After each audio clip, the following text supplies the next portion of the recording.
Okay guys, I want to do a video today of a trick that I learned off the web.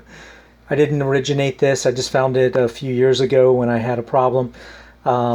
Sometimes on the handles of some power tools, this sort of like a really soft rubber here, as you can see, or on other things. This is an example, is a like a video card case, external video, USB video card, but all kinds of stuff. Sometimes bicycle grips even, what have you, will get really rubbery and like start like they're melting almost. Well, there's a super easy fix for it, and I wanted to share it with you guys so you can save some products, so you don't, a lot of stuff doesn't go in the landfill.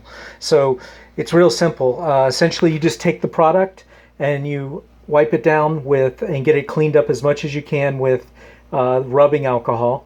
You can use either a bottle like this, or you might not have that around. If you don't, if you have eyeglasses, you can use lens cleaners. Those are basically just alcohol pads. You can use that.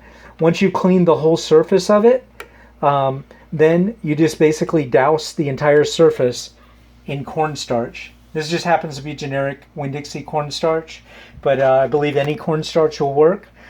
I was very skeptical myself when the first time I did it a few years ago, and but it works perfect. And you can see I recently had to do this when somebody gave me this drill for the reason that it was exactly the reason that it was sticky and all that, and I said sure, I'll take it. And of course I followed the procedure like I have in the past, and simply cleaned it up. And you can see now it's just like it when it came from the store. It's nice and grippy, but it's not gummy. It's not going to stay on your hand or anything like that.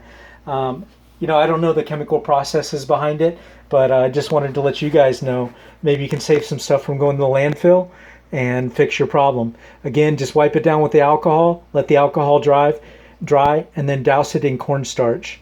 And then, of course, once the cornstarch is pressed into it, I kind of just give it a little bit of like grip and sort of press the cornstarch into the surface.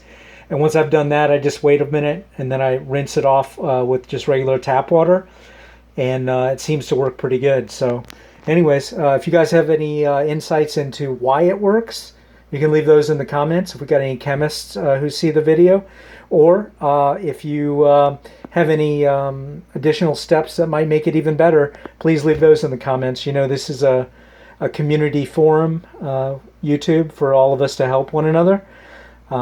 So anyways, if you like my videos, like and subscribe, and no matter what, just have a good, safe day. Thank you.